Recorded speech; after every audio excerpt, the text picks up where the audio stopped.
All right, our last session is going to be Dr. Ron Green with Southwest Research Institute, and he's going to talk to us about risk assessment of oil and gas activities on groundwater resources. It's all yours. Thank you, sir. Thank you.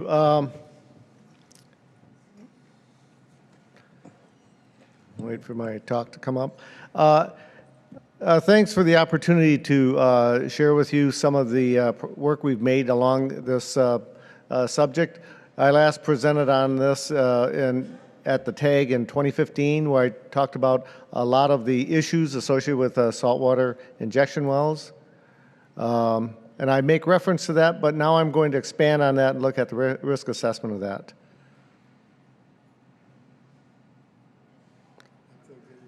If you get it up for me. Yeah. Thank you.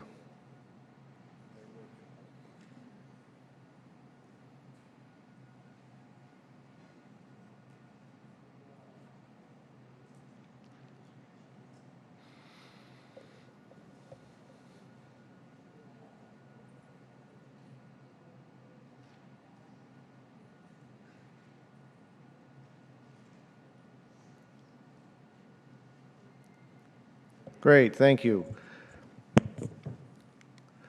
So this is Texas. There's a lot of oil and gas activity here. It's a big economy. It's going to be here in the future, and it's going to be here for a long time. Plus, there's a legacy of that activity. So on the upside, we have about 100 years of sustained energy and economic development that's due to oil and gas activity.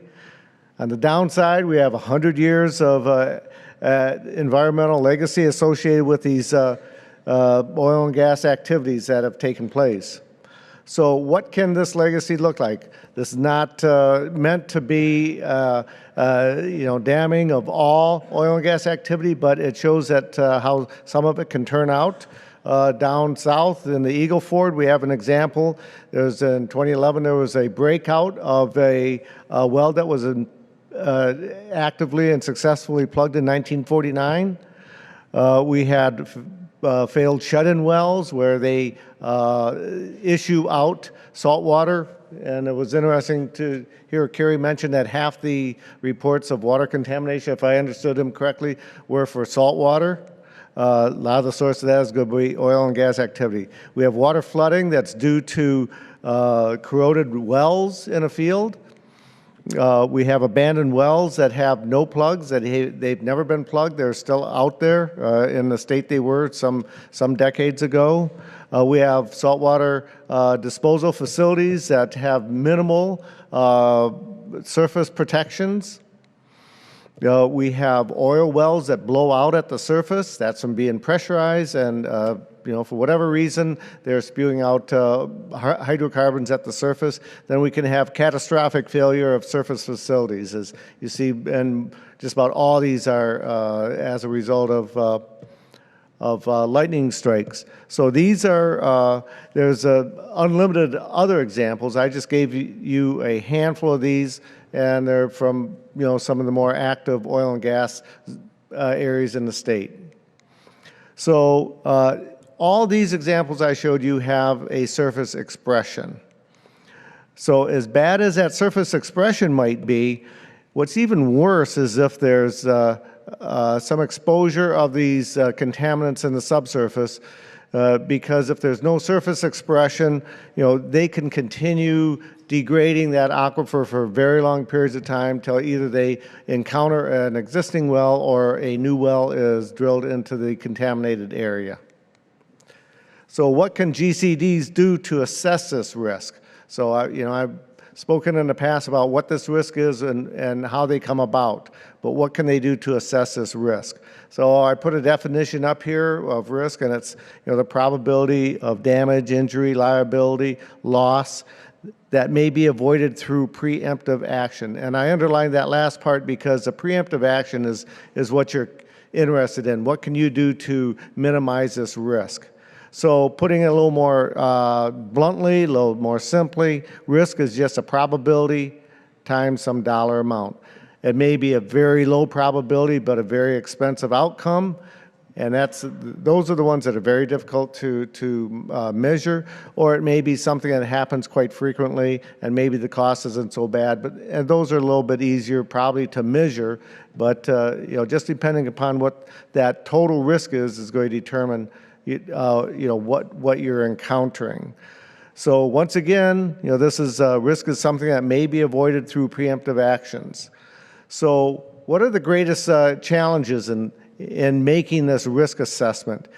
One is that the failures are rare. They do occur, but they're rare and they're hard to detect, and data are sparse. So the GCDs need to address both these when they're trying to determine the risk of these activities. So how do you meet these challenges? One, the very first thing, and this is what I've talked about in the past, is understand the science of the mechanisms of failure. You want to compile as much data as possible. The data sometimes are a little difficult to get, but they are out there. You use expert judgment to fill the gaps where you don't have the data. And then the last step is to do a rigorous analysis to assess the risk. So find out what that risk is. Going back to that little simple formula, it's a probability times the cost of that failure. So we rely on some existing work in order to give us a roadmap of how to address this. And that's some work that was done on Class 1 hazardous wells. And that was done by a fellow named Risch about 15 years ago. And a Class 1 well is hazardous waste, and that's something like from biomedical waste or chemical waste, and it has to abide by much more rigorous safety criteria than Class 2. Class 2 wells are those that I'm talking about today. They're saltwater disposal wells, and they're secondary oil recovery wells, water flooding. And the risk analysis for Class 2 wells has not been made. We've been working on it, but that is an area of need. And just to put things in context, in the United States there are only about 800 Class 1 wells, but there are about 150,000 Class 2 wells. There are a lot of Class 2 wells in the United States and a lot in Texas. So we're going to leverage the analysis of Risch, where he did this analysis for the Class 1 wells and try to apply that to Class 2 wells. So one thing we have to do is to include some of those mechanisms that aren't included in the Class 1, and those are surface activities.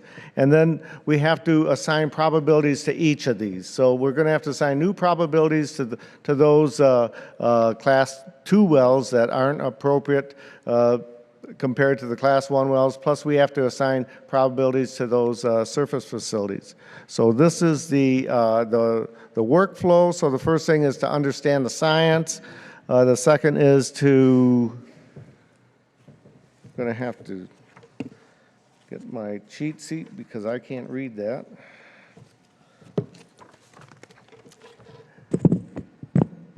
So the next is to clearly identify the critical elements, and those are the failures. Does a packer fail? Does a casing fail?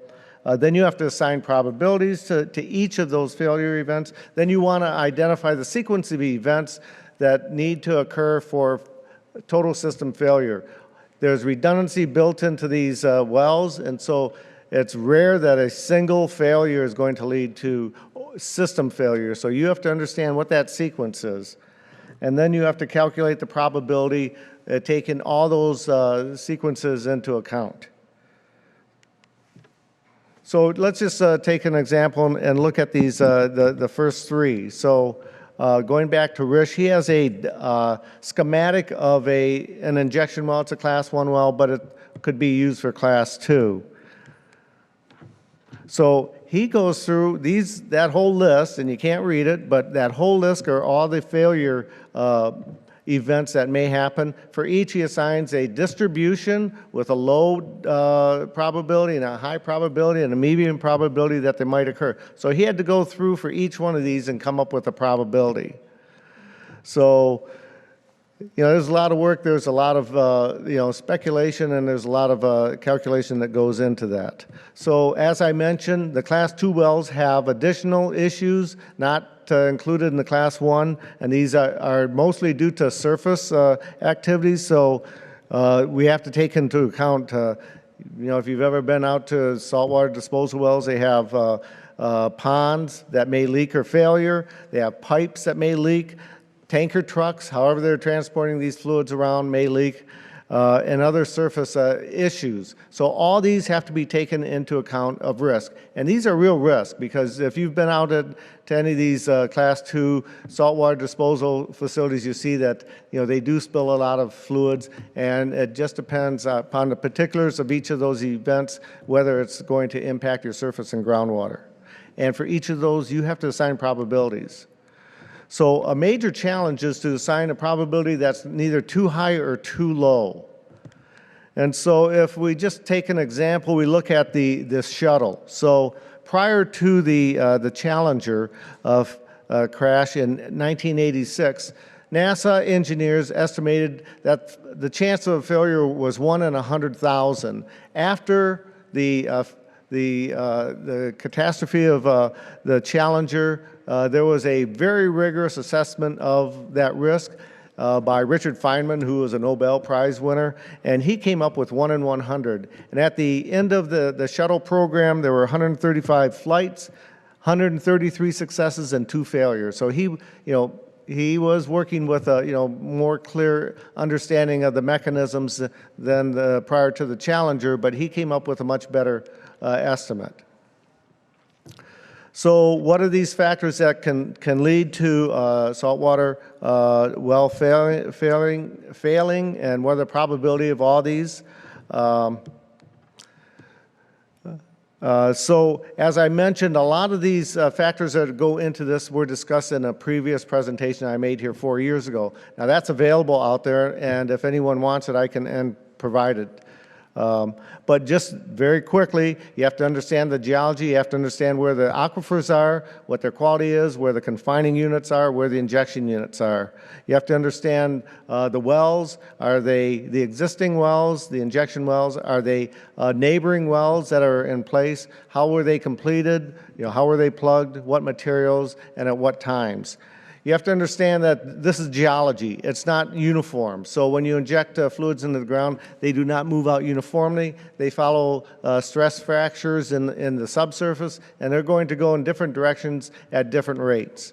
And so just a little bit of a schematic. On the right is how the regulation is designed. It assumes everything goes equally in the entire thickness of the injection interval, and in the same ease in all directions. In reality, there's a schematic of some work done by some colleagues of ours that show that fluids are going to go a much different route.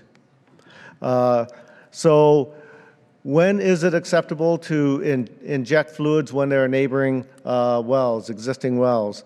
And it depends. In some places, like out in the Permian, where it's an underpressurized system, those systems can take a lot of fluid. It's not an issue. You go down to the Eagle Ford, for example, and to some of the more pressurized systems like the San Miguel and the Almos. Those systems are pressurized. You're putting fluid in there, and if there's a path of weakness in that confinement, it's going to find it. So you have to take all these into account.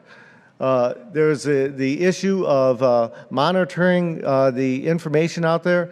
This is happens to be that example I showed at the onset of that existing well that was abandoned and plugged failing after 50-some years. And if you look at the bottom, that's the injection volumes, and it changes, but the recorded pressures that they put down are those straight lines up above. And so we know that's not the case. So better data has to be taken in order to monitor these things well. You have the issues of surface containment. So you have these large tanks, and at times you're going to have failure, so you want to know how those tanks are protected, secondary containment. You can travel around, particularly out in the Permian, see some of these old existing facilities, and all it is a little bit of a berm plowed up with a bulldozer. And if you have a catastrophic failure, those berms are not going to hold, and they do not hold. So another thing, this fades out a little bit at the bottom. It's better over here. And that's what we've seen with these existing wells. The technology and the materials that have used in these wells over time have changed. The metals, the steels that they used in the past were not very good when exposed to hydrogen sulfide and would corrode. So some of these old steels that were put in these fields with high H2S corrode and fail after a year or two. Same with the cement. So they've improved over the years along with the construction methodologies. Wells that are put in now are much better than wells in the past, but you have to be concerned about those existing wells. So when you're assigning risk, you have to take into account when those wells went in and in what environment they were placed. So now, as I mentioned, typically there are redundancies in these systems, so you have to understand what sequence events will lead to failure of the whole system where you get a leak exposed to the environment. And so you put together these things called event trees. This is just an example one. Each of those events has a probability assigned to it. And we saw that table that Rich put together for the Class 1 wells. This has to be done for every potential failure. And then you can figure out what chain of events, what sequence of events has to occur at what probabilities in order to have this failure. And you have to do this for every single opportunity of sequences that would lead to failure, and you have to have probabilities for each one.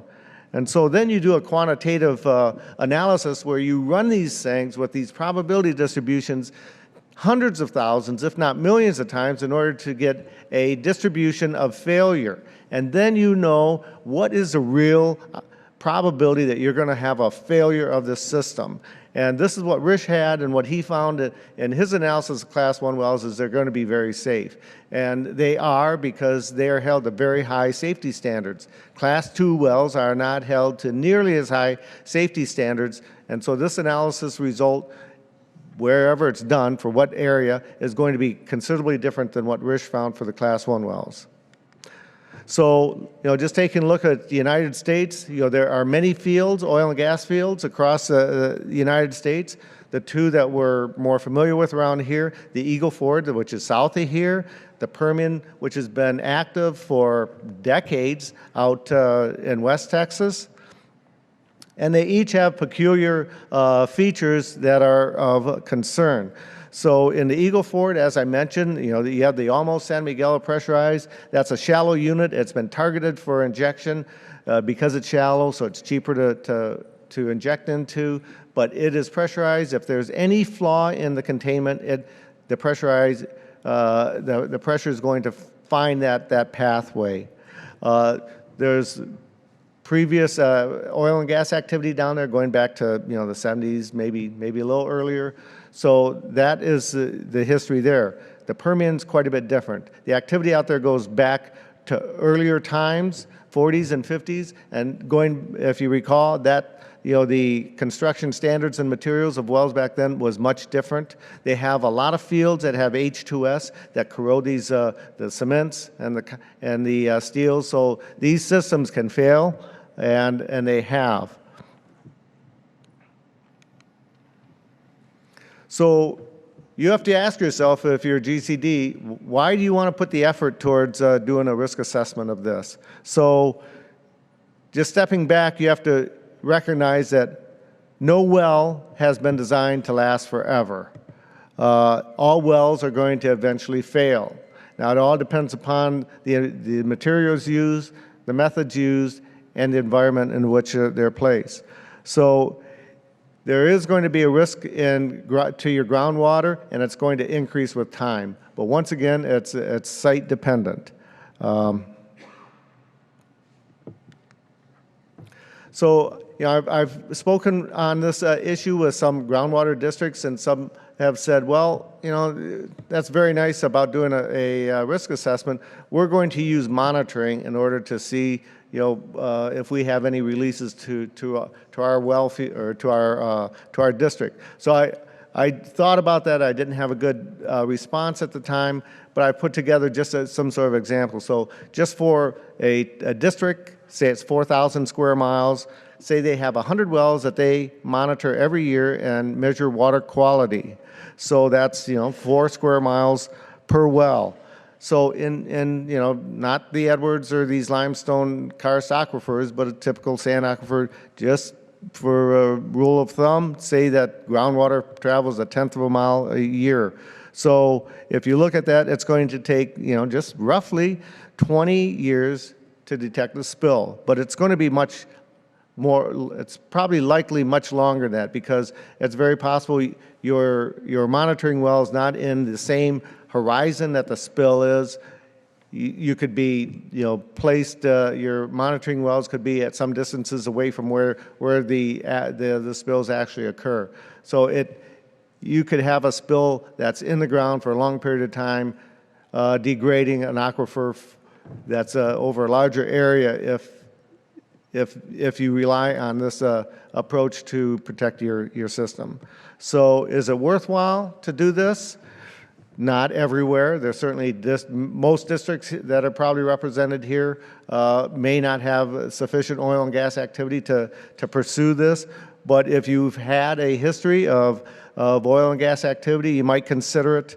You have to look if you have challenging geologic conditions. By that, you know, maybe limited confining units, pressurized systems, H2S fields. Those are all going to degrade and increase the risk associated with this. You may have legacy oil and gas activities going on that go back decades that were not constructed with the, you know, long-term safety in mind. You know, they did things a whole lot differently back then. So with that, I think I'm about on time, and I will stop and answer any questions. Questions for Ron? I bet Ty's got one. He might want to go drink, Ron. I don't Yes, well, it's time. I think it's happy hour, so that may be time to go on. Thank you.